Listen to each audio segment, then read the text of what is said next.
Everyone, good morning. Daily blogger Indrani চ্যানেলে তোমাদের সবাইকে অনেক অনেক ভালোবাসা ও স্বাগত জানাচ্ছি। আমি ইন্দ্রাণী আবারও চলে এসেছি তোমাদের সাথে নতুন একটা ব্লগ শেয়ার করতে। আশা করছি ব্লগটা তোমাদের ভালো লাগবে। তো তোমরা সবাই কেমন আছো? এই গরমে সবাই খুব ভালো থাকো, সুস্থ থাকো, এটাই কামনা করছি। তো এখন বাজে সকাল 9টা আর আজকে হলো শুক্রবার।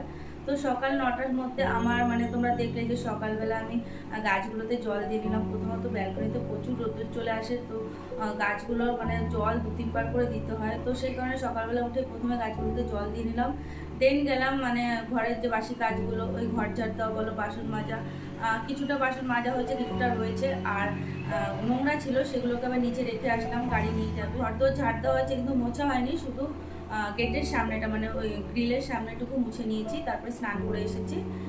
এত গরম লেগে গেছে কি বলবো তোমাদের। তো তোমরা সবাই জানো যে যা গরম পড়েছে, 2-3 বার স্নান করতে তো হচ্ছেই, তার থেকে বেশিও হয়ে যাচ্ছে অনেক সময়। তো সকালবেলা স্নান করে আসলাম, স্নান করে এখন চলে এসেছি রান্নাঘরে। আর এখন তোমাদের সাথে আমি ইন্ট্রোটা দিচ্ছি। তো সকালবেলা স্নান দান করে সমস্ত কাজকর্ম করে আস্তে আস্তে আমার এই 9টা বেজে গেছে। আর সকালবেলা আগে কিন্তু অনেকটা সকালে আমি ঘুমের থেকে উঠেছি, ওই ধরো 4:45টা নাগাদ। তো বেসিক্যালি আমি এত সকালে ঘুমের থেকে উঠি না। তোমাদের দাদাভাই ওঠে 5টার সময়, তো আমি উঠি ওই যখনও বেরিয়ে যায় 6টা, 6:45 এরকমই, ওইরকম টাইমেও বেরিয়ে যায়।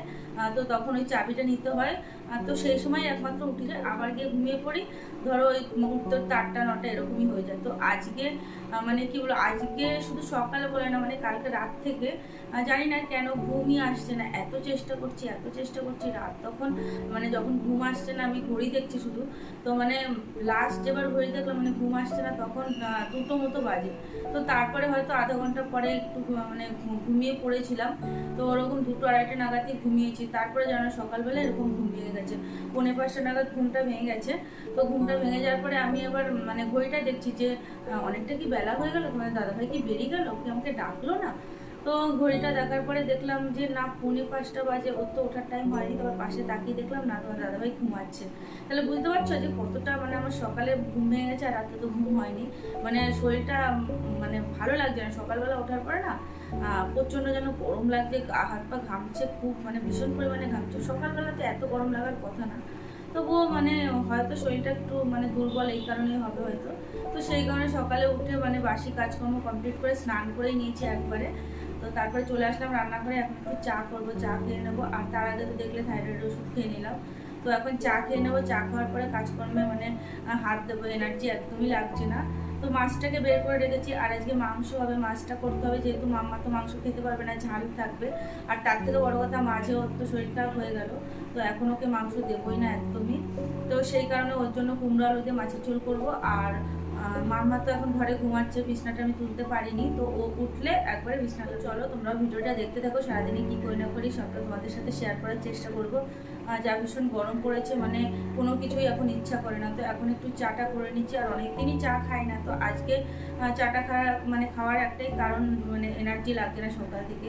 তো ভাবছি তার আগে 1 গ্লাস গ্লুকন-ডি জল খেয়ে নেবো, কারণ ভীষণই ঘাম হচ্ছে, কেন জানি না এত পরিমাণে ঘাম হচ্ছে। অনেক সময় প্রেশার লো থাকলেও এরকম হয়। তো চলো তোমরাও ভিডিওটা দেখতে থাকো, আর আমিও আমার কাজকর্ম করি, তোমাদের সাথে শেয়ার করি। তো চলো বন্ধুরা, তোমরা সঙ্গে থাকো। তো এখানে আমি একটু ঠান্ডা গরম জলটাকে মিক্সড করে নিচ্ছি, যেহেতু আমাদের ট্যাঙ্কির জলটাই অ্যাকোয়াগার্ডে ওঠে। আর ট্যাঙ্কির জলটা তোমরা জানো যে প্রচণ্ড পরিমাণে গরম হয়ে যায়। তো অ্যাকোয়াগার্ডেও স্বাভাবিকভাবে গরম জলটাই ওঠে। তো সকালবেলা গরম জলটা খেতে কার ভালো লাগে বলো। তো সেই কারণে ফ্রিজ থেকে জলটা বের করে আমি ঠান্ডা গরম জলটাকে মিক্সড করে নিচ্ছি, কারণ ডিরেক্ট ঠান্ডা জলটা খেতেও পারবো না, আর খেলেও না ওই গলা ব্যথা হবে, ঠান্ডা লেগে যাবে। তো সেই কারণে এটাকে মিক্সড করে নিয়েছি। আর এখানে 2 চামচ গ্লুকন-ডি দিয়ে দিয়েছি। দেন এটাকে এখন খেয়ে নেব। খাওয়ার পরে আমি চা করতে যাব। আর এটা খেয়ে নিলে একটু ইনস্ট্যান্ট এনার্জিটা পাবো, এই আর কি। তারপর একটু চা খেয়ে নেবো। আর চা খেতে তো আমার একদমই ভালো লাগে না, আর গরমকালে বিশেষ করে তো আরও ভালো লাগে না। তো তবুও শরীরটা একটু কীরকম লাগছে, ম্যাচ ম্যাচ করছে। সকালবেলা যেহেতু অনেকটা তাড়াতাড়ি ঘুমের থেকে উঠেছি, আর ঘুমও কেমন একটা পাচ্ছে, ঝিমুনি মতো। তো সেই কারণে বাধ্য হয়ে বলতে পারো এক প্রকার চাটা খাবো আমি। তো এখানে ওই চাটা করার জন্য আমি বাটিটা নিয়ে নিয়েছি। নিয়েছি 1 কাপই তো চা করবো, একটা ছোটো বাটিটার মধ্যেই হয়ে যাবে। তো এখানে যে গরম জলটা ছিল বাকি সেটাকেই ঢেলে দিলাম। তো এবারে আমি চাটাকে করে নেব।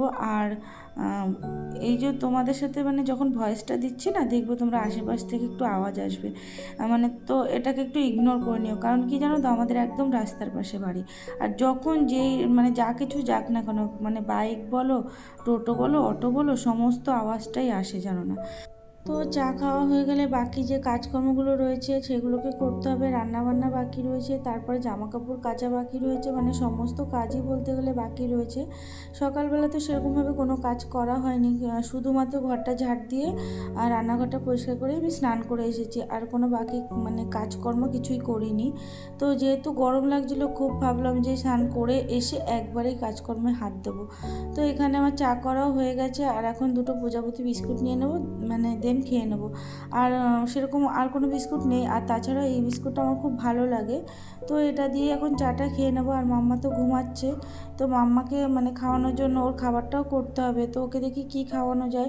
আমি তো মানে এখন চা খাচ্ছি, কিন্তু পরে পান্তা ভাত খাবো, যেহেতু কালকে রাত্রে ভাতটাকে আমি জল দিয়ে রেখেছিলাম। আর ইদানিং আমি পান্তা ভাতটাই খাচ্ছি। আর তোমাদেরও বলবো, এই গরমে যদি পান্তা ভাত খাও না, সকালবেলা দেখবে শরীরটা একটু ঠান্ডা ঠান্ডার মতো লাগে। তো মাম্মাকে তো পান্তা ভাত খাওয়াতে পারবো না, আর তাছাড়াও খেতে চায়ও না। তো দেখা যাক ওকে কী করে দেওয়া যায়, দেখি যেটা খাবে সেটাই করে দেবো। তো এখানে আমি চাটা খেয়ে নিচ্ছি, তারপরে বসে বসে ভাবছিলাম যে মাম্মার জন্য কি করা যায় কী করা যায়। তারপরে ভাবলাম যে ঠিক আছে, ওকে একটু প্রেশার কুকারে কিছু একটা সিটি মেরে দেবো ওখানে। তো এই ভিডিওটা হলো আগের দিন রাত্রের ভিডিও, মানে বৃহস্পতিবার দিন রাতের ভিডিও। তো ভাবলাম তোমাদের সাথে শেয়ার করি। তো এখানে দেখো, রাত্রেবেলা আমাদের এসি সার্ভিসিং করার জন্য এসেছিলো। যেহেতু অনেক দিন ধরেই সার্ভিসিং করবো ভাবছি, কিন্তু এই দাদাগুলো এত মানে কাজের প্রেশার, এখন প্রচণ্ড পরিমাণে ওদের চাপ। তো ফোন করা হয়েছিল যে এসিটা সার্ভিসিং করে দিয়ে যাওয়ার জন্য। তো বলছে যাক, এই মুহূর্তে তো আমাদের একটু চাপ আছে, তো পরে এসে তোমাদের করে দিয়ে যাব। তো হঠাৎ করে কালকে রাত্রে এসে বেল বাজাচ্ছে, বলছে যে এখন কি এসি সার্ভিসিং করবে, আমরা একটু ফাঁকা আছি। তো বললাম ঠিক আছে, কোনো সমস্যা নেই, করে দিয়ে যাও। তো সেই কারণেই এসে ওরা এসিটা সার্ভিসিং করে দিল। আর জানোই এসি সার্ভিসিং করার পরে কতটা ঠান্ডা হয়। তো এখানে মাম্মার গা হাত পা দেখলাম পুরো মানে ঠান্ডা হয়ে গেছিলো। তো সেই কারণে ওকে আমি এখানে নাইট ড্রেসটা পরিয়ে দিয়েছি, যেহেতু ফুল হাতা আছে এটা। তো এটাকে ওকে পরিয়ে দিয়েছি, ও ওখানে খেলা করছে, আর তোমাদের দাদাভাই পাশে ঘুমাচ্ছিল। তো তারপরে আমি চলে গেলাম রান্নাঘরে, যেহেতু অনেকগুলো বাসন ছিল দুপুরে, সেগুলোকে মাজলাম। তারপরে রাতের খাওয়া দাওয়ার জন্য মানে সমস্ত কিছু ছিলই, কিন্তু ওগুলোকে একটু গরম করতে বাকি ছিল, তো সেগুলোকে একটু গরম করে নিলাম। তারপরে রান্নাঘরটা পরিষ্কার করে তোমাদের দাদাভাইয়ের জন্য মানে দোকানের জন্য জলের বোতলে জল ভরে রাখলাম। দেন তারপরে এসে খাওয়া দাওয়া করে ঘুমিয়ে পড়েছিলাম। তো আবার চলো কন্টিনিউ করা যাক ভিডিওটা। তো এখানে দেখো, মাম্মাকে আমি স্নান করিয়ে নিয়ে চলে এসেছি, আর মাম্মাকে এখন আমি খাইয়ে দেবো। তো তোমাদের তো বললামই যে মাংস মাম্মাকে দেবো না। তো মাছের ঝোলটা প্রথমেই করে নিয়েছি, মাছের ঝোলটা করে মাম্মাকে খাওয়াতে চলে এসেছি আমি। আর ওদিকে মাংস বসিয়ে দিয়েছি, মাংসটা হচ্ছে, আর তোমাদের দাদাভাই আস্তে আস্তে মাংসটা হয়েও যাবে। আর মানে এখন 1টা বাজে, 1:30টার মধ্যে তোমাদের দাদাভাই ঢুকে যাবে, তো ততক্ষণে মাংস হয়েও যাবে। তো এখানে আমি প্রথমে মাম্মাকে ভাতটা খাইয়ে নেবো, মানে মাংস হতে হতে মাম্মাকে আমি ভাতটা খাইয়ে নেবো। আর ওদিকে জামা কাপড়ও ভিজানো রয়েছে, সেগুলোকেও আমার ধুতে হবে। তো মাম্মা দেখো তোমাদের হাই করছে। তো এখানে দেখো, মাম্মাকেও আমার খাওয়ানো শেষ হয়ে গেছে, আর মাংসটা প্রায় কি হয়েই গেছে পুরো, মানে 90%ই পুরো মাংস হয়ে গেছে আমার। শুধু এখানে আমি একটু গরম মশলার গুঁড়োটা দেবো, একটু নাড়িয়ে চাড়িয়ে দেন নামিয়ে নেবো। আর এখানে দেখো, মাংসের থেকে আলুটা বেশি, দেখতে পাচ্ছ তোমরা। তো এটার কারণ হলো একমাত্র তোমাদের দাদাভাই মাংসের আলু খেতে প্রচণ্ডই ভালোবাসে। এমনি মানে আলু খেতে পছন্দ করে না, কিন্তু মাংসের আলু মানে মানে চিকেন বলো মাটনের বলো, আলু ও খুব ভালোবাসে। তো সেই কারণেই দেওয়া। আর এখানে আমি গোটা পেঁয়াজ, গোটা রসুন, গোটা টমেটো এগুলো দিয়েছিলাম। তো এগুলো দিলে না বেশ খেতে ভালো লাগে কিন্তু। তো তারপরে চলে আসলাম এখানে তোমাদের সাথে এটা মানে কতগুলো নাইটি নিয়েছি আমি, সেগুলোই শেয়ার করার জন্য। তো অনেক দিন ধরে মানে ভাবছি তোমাদের দেখাবো, তো সেটা দেখিয়ে মানে হয়ে ওঠেনি দেখানো। তো ভাবলাম যে আজকেই দেখিয়ে দিই, যখন সময় আছে, অনেকটা তাড়াতাড়ি সমস্ত কাজকর্ম হয়ে গেছে। তো এই যে ক্যালেন্ডারটা তোমাদের দেখালাম, এটা হলো মানে যেই দোকান থেকে আমি নাইটিটা নিয়েছি, মা লক্ষ্মী বস্ত্রালয়, এখান থেকে আমরা ম্যাক্সিমাম মানে কেনাকাটিটাই করি। ধরো শাড়ি, নাইটি, চুড়িদার যদি নিই এখান থেকেই নিই। তো হালখাতার দিন মানে পয়লা বৈশাখের দিন আমাদের যাওয়া হয়নি, যেহেতু ওই দিন রবিবার ছিল, তোমাদের দাদাভাই দোকানে ছিল, তারপরে মাম্মারও শরীরটা ভালো ছিল না, তো সেই কারণে যাওয়া হয়নি। তো ওই দোকানে দাদাটা আমাদের জন্য ক্যালেন্ডার, তারপরে এই যে সোনপাপড়ির একটা প্যাকেট, তারপরে ব্যাগ, এগুলো সমস্ত কিছু রেখে দিয়েছিল। তো আমরা যাওয়ার পরে আমাদের দিল।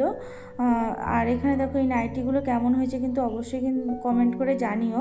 আর এরকম ধরনের কালার আমি খুব একটা কি আগে কখনো পরিনি, ভাবতাম কি কেমন লাগবে না লাগবে, তো ভাবলাম যে দেখাই যাক নিয়ে কেমন লাগে না লাগে। তো সেই কারণে এই ধরনের কালার নিলাম। দেখবে আমার ম্যাক্সিমাম নাইটি একটু লাল, পিঙ্ক, এরকম মানে হলুদ, এমন টাইপসেরই ম্যাক্সিমাম কালার।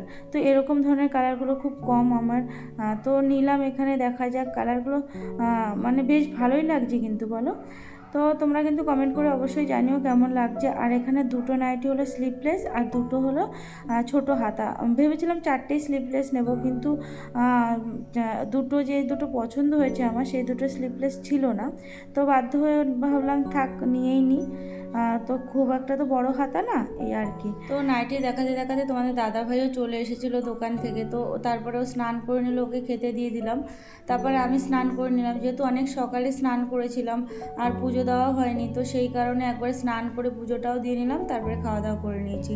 আর মাম্মাকে তো আগেই খাইয়ে দিয়েছি, দেখলে তোমরা, তো ওকে তারপরে ঘুম পাড়িয়ে দিয়েছিলাম।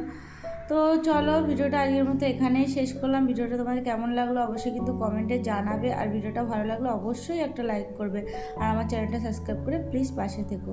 তো চলো আজকের মতো টাটা।